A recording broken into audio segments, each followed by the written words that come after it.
संदेश अनिष्ट बरा जब ये लंकेश्वर के कानों आया।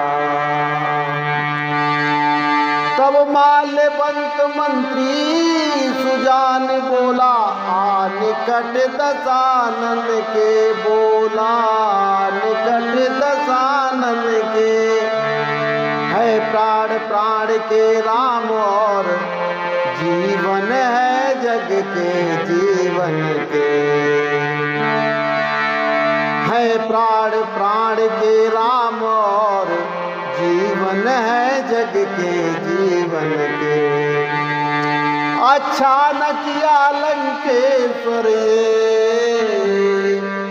जो उनसे बैर बढ़ाया है, सीता को ला करके तुमने सबके मुँह काल चढ़ाया है।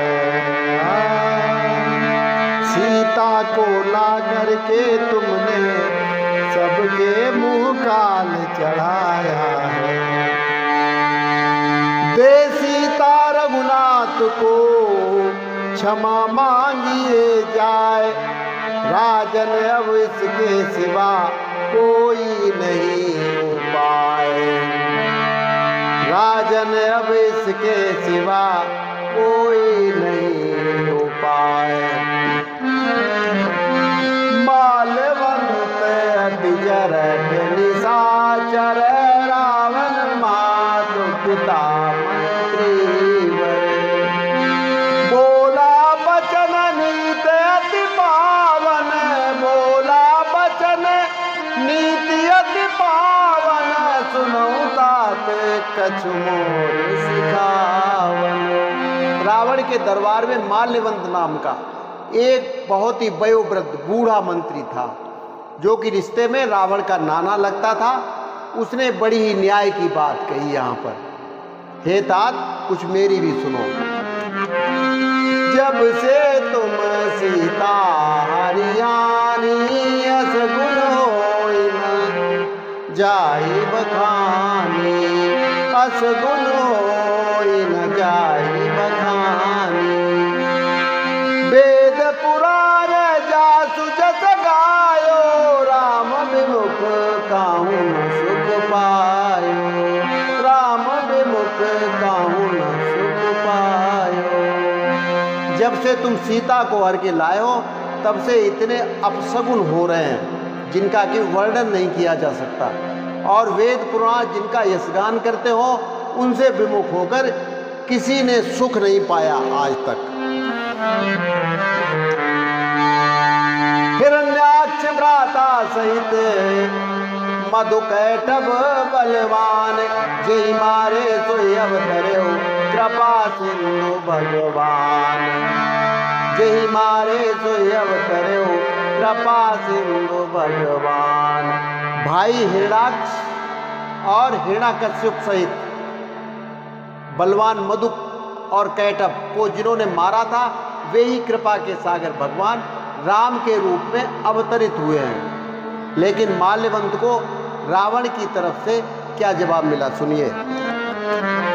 बूढ़ बसीनत मारते हो तो अब जग नयन दिखावस मोही, बूढ़ बसीनत मरते हो तो अब जग नयन दिखावस मोही।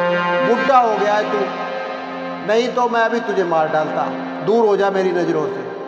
ये जवाब मिला बूढ़े माल्यवंत को। और इधर इस रामायण में अयोध्या कांड से लेकर के दशरथ जी ने सर्वप्रथम वयोवृद्ध मंत्री सुमंत जी से आदर सहित कहा था कि दोनों राजकुमारों सीता सहित रथ में बैठाओ और 3-4 दिन इधर उधर घुमाकर वापस ले आओ, यही तो कहा था। लेकिन सुमंत जी ऐसा करने में नाकाम रहे। अब चाहे उन्होंने कर्तव्यों का पालन नहीं कर पाया हो या उनको गिलानी हुई हो, तो उस संवाद से लेकर के और जब तक कि प्रभु श्री राम जी सीता सहित सकुशल अयोध्या नहीं लौटे, इन 14 वर्षों में सुमंत जी का बीच में कोई जिक्र नहीं है, कोई वर्णन नहीं है, कोई संवाद नहीं है। तो अच्छा, उसके बाद भी आप देखेंगे इधर प्रभु श्री राम जी ने सारी जिम्मेदारी युद्ध से लेकर संधि तक पूरा भार वयोवृद्ध मंत्री, जो बूढ़े मंत्री थे जामवंत जी, इनके ऊपर डाल रखा था, जिसके चलते सभी परिणाम सार्थक रहे और बहुत अच्छे रहे। तो इसे कहते हैं नीति। और रावण के यहाँ क्या है? अनीति।